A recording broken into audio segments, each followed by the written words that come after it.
Morning, everybody. I'm just reposting onto my own site and firing up the Instagram.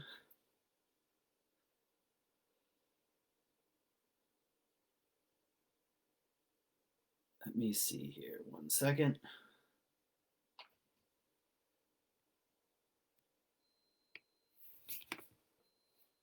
Okay. Morning, C3 people. Thanks for joining us. Thanks for joining us each week, so many of you. And it's a privilege, it's an honor. I miss getting together in person. I'm sure many of you do too. And just as an update, from the leadership's perspective and the board's perspective, we're in constant conversation about this. We want to be safe, we want to be smart. And if you didn't have a chance to take the survey, please do so. So it's in the newsletter. Sign up for the newsletter, read the newsletter, and take the survey. That way we just get a sense of some of your desires, and as we try to assess kind of a reopening strategy, which we'll hold loosely because everything is impermanent.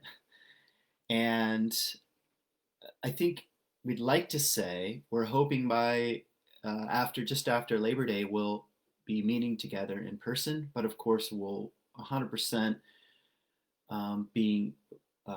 follow the leads of the governor, and we'll try to make the best decision possible. So in the meantime, I hope this format is working well enough for you.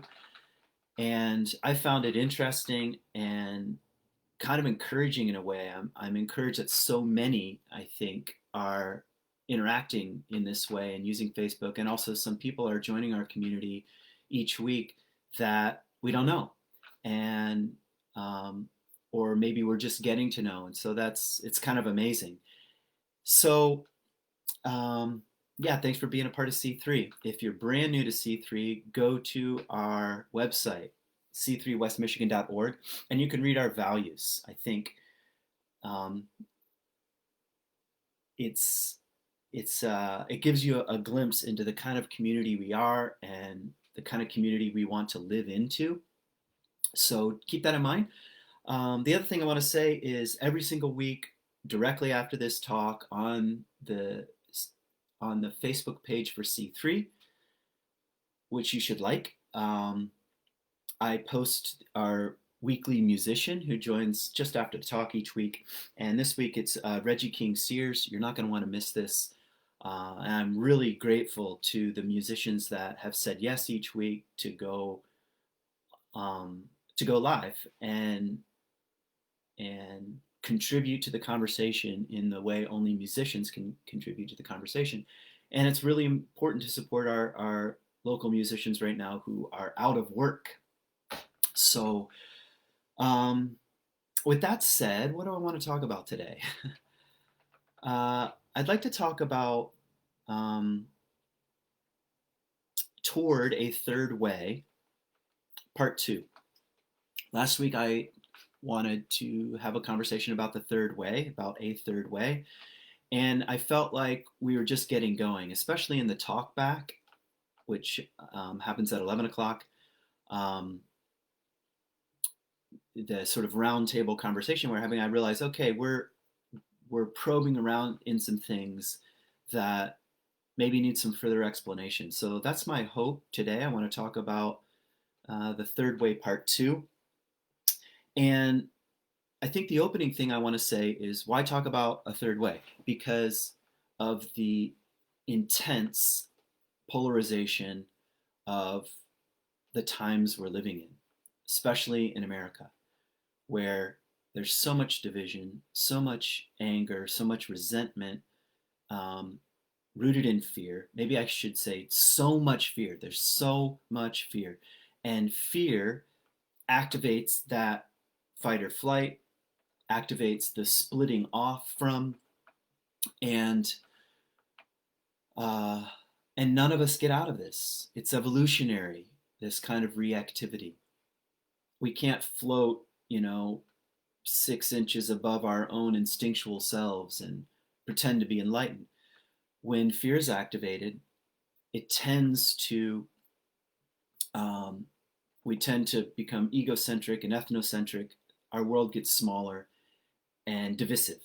And if we aren't reminding ourselves from time to time that there is a deeper way of being in the world that's available to us, there's something other than just two poles, right and left. There, in the tension of those opposites, something like a third way has the possibility to emerge. And maybe I just want to reiterate something I said last week to start. And that's, it's not,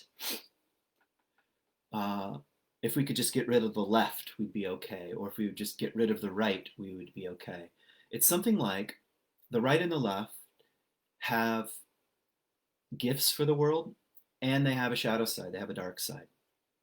And another way of saying it is nobody is smart enough to be 100% wrong. That's from Ken Wilber.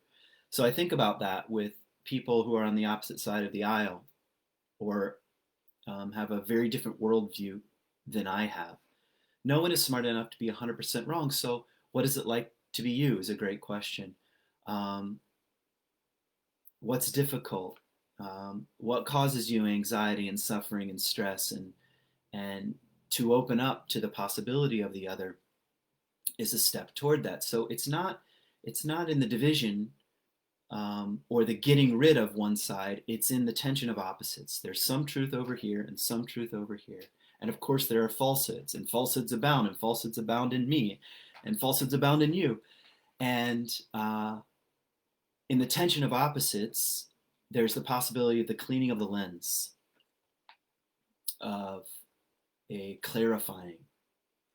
And that's what we can hope for. And that's where the possibility of a third might emerge. So I think it's important to talk about, even as an imaginative possibility. And before I go on any further, let me just check in with the C3 people on Facebook real quick. I want to make sure my connection is good, because on my screen it shuts down a little bit and comes back on. So give me kind of a thumbs up or a thumbs down if it's breaking up. So, okay. One of the things that I thought was so intriguing to me that I mentioned last week came from Jung, who I tend to bring up regularly, and I'm not going to apologize for that. I've been a student of his, I suppose you could say, for a while.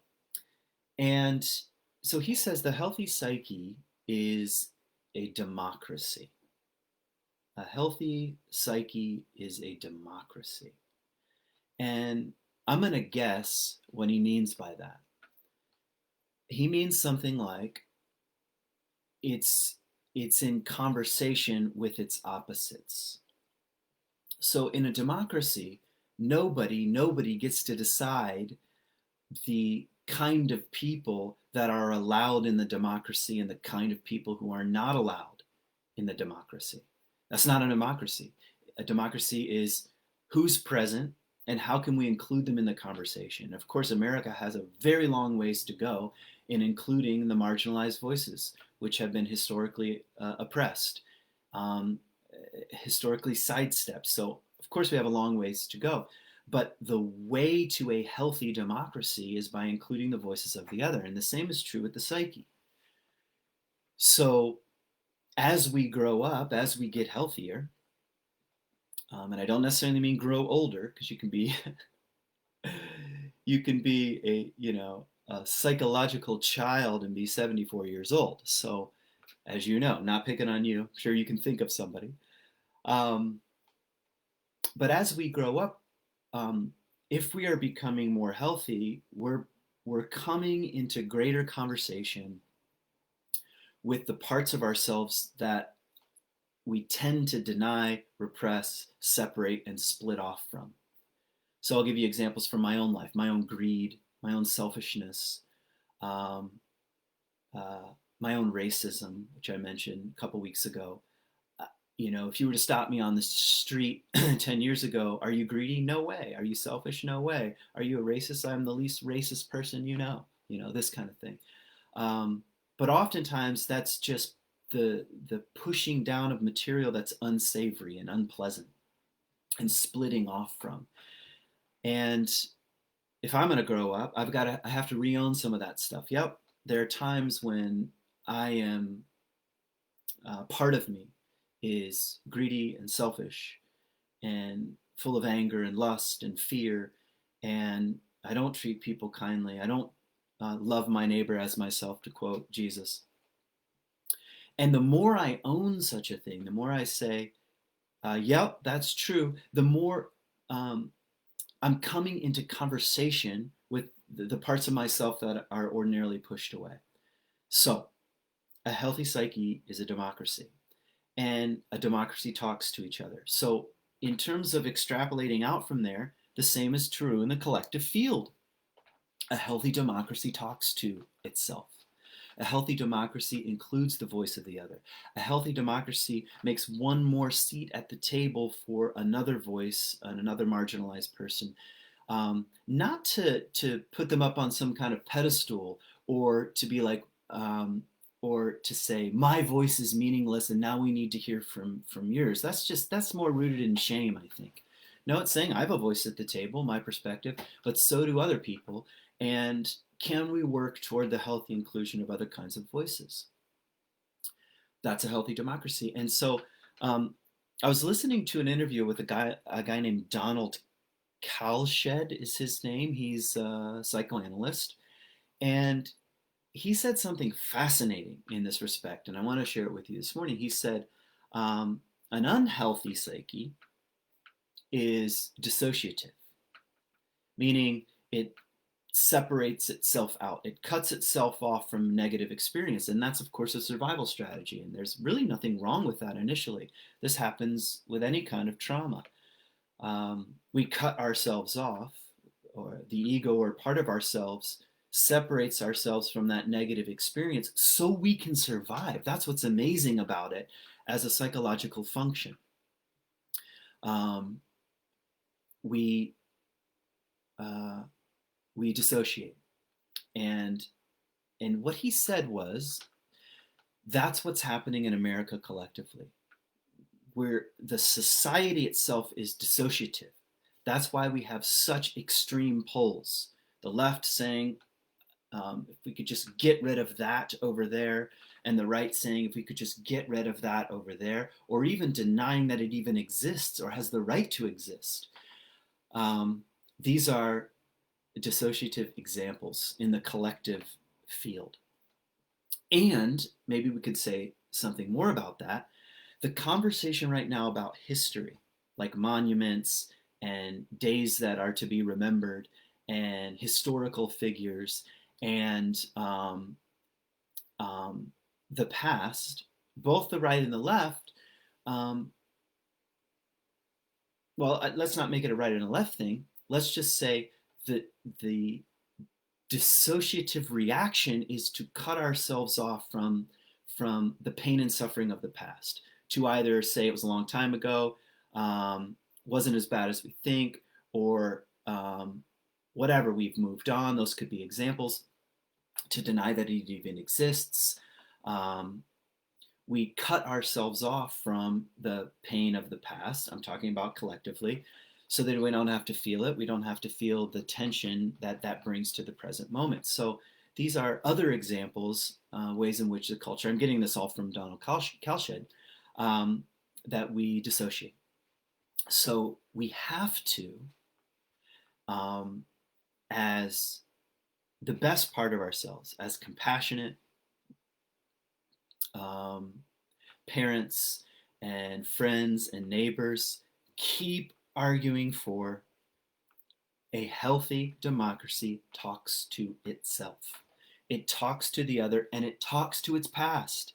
It says things like, 400 years of slavery, we are still living in the wake of. Let's talk about it. or all of the wars that we have participated in around the world and at home. We have to talk about these things. You would think, well, the Civil War was a thing of the past. And you know the Irish saying that I like to quote from time to time, the thing about the past is it's not really in the past. So we have to. And Beth was just reminding me on the Facebook feed here, sorry to point her out, that's what's happening with cancel culture. You have no right to have a say here. I cancel you out.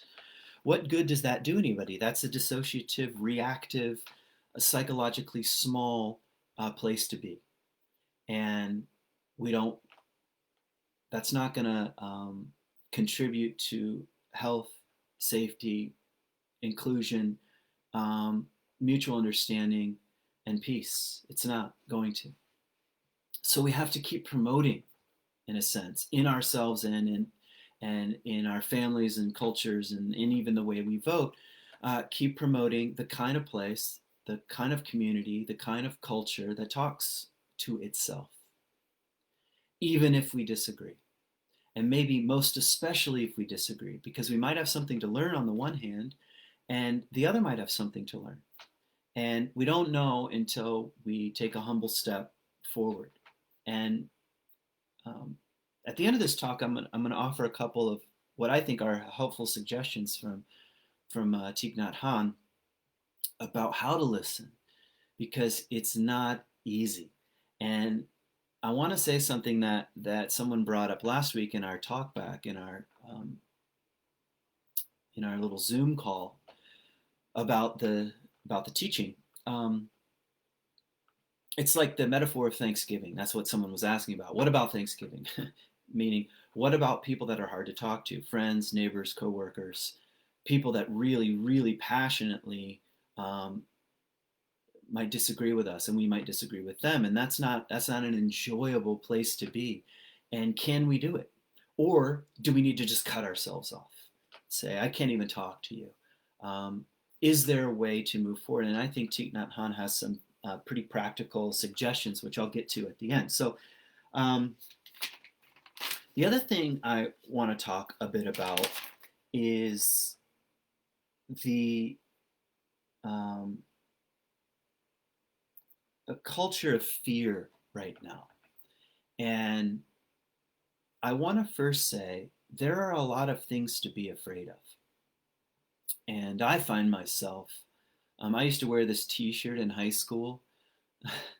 Such a dumb brand now I think about it, but it said like, the t-shirt said no fear, no fear. And I was big time into skiing, snow skiing. And, sometimes before we do some like ridiculous trick, I'd hit our poles together and be like, no fear. But the truth is actually fear. I feel afraid. And it's in getting close to that edge that the energy and the truth comes out. It's not true that I'm not afraid. It's actually true that I am afraid. I know, stupid t-shirt. But in any case, what seems to be happening right now is the political conversation, and it's about to get a whole lot worse, and advertisements are starting to come on board, and the news agencies across the board are using fear and are fear-based. Be afraid of the other side. Be afraid of what they say. Be afraid of what they tweet. Be afraid of how they gather. Be afraid, be afraid, be afraid, be afraid, and come down hard on the opposite side as a way of conquering the fear. And this kind of stuff is contagious. And I have to be honest that I get caught up in it too. Now, if you were to stop me in the moment and say, "Are you afraid?" I'd probably say something like, "I'm not afraid. I'm right." But the truth is that fear is a kind of fuel. It's an evolutionary fuel that has kept us alive in the jungles and deserts of our own evolution. So it's powerful, it's archetypal, and it's ancient, and it can be used for political purposes and for narcissistic purposes, and to create to try to create a monoculture around my ideals and my worldview. So I think we have to say for sure fear is ever present, and it's almost like you can't get away from it. The rise in coronavirus cases right now just brings it back up again. Like, I was starting to relax, and this is all 100% emotional, a bit at the grocery store. Like, I'm not that afraid, and now all of a sudden I'm at the grocery store again. Like, who has it? Who has it here? And there's no like scientific basis for this. Not the numbers. I just mean like I'm not a scientist. I'm not taking lab tests of people or the grocery store and I know how safe it is or how unsafe it is. It's kind of a feeling. And and when fear gets activated, I find myself, closing up. And I want to first of all say that's pretty normal. But that's not a place to remain. It's not a place to wallow in. It's not a place to celebrate. It's a place to acknowledge and say, this is real. I am afraid, and you are afraid, and we are afraid. And it's also possible to move closer to that fear so that something else can open up. So I was thinking about some of that this week. And I was reading some Pema Chodron in her book. I don't have her book near me right this moment, but she has a great new book, I think it's new, called When Things Fall Apart. So definitely worth checking out. Talk about a timely book, When Things Fall Apart. But the very first chapter, if I remember correctly, is about fear, and she tells this story about this monk who was engaging in his practice of meditation and Buddhism and was attempting to overcome some of these deficits, we could say, his own anger, particularly his own lust, and his own fear. And he kept asking his teacher, how do I overcome my fear? How do I overcome my fear? And he felt like, in a sense, he was getting nowhere. And so finally his teacher said, it's time for you to separate yourself from the community and go into this hut of isolation. And he sort of felt like, now's the time I'm going to overcome my fear.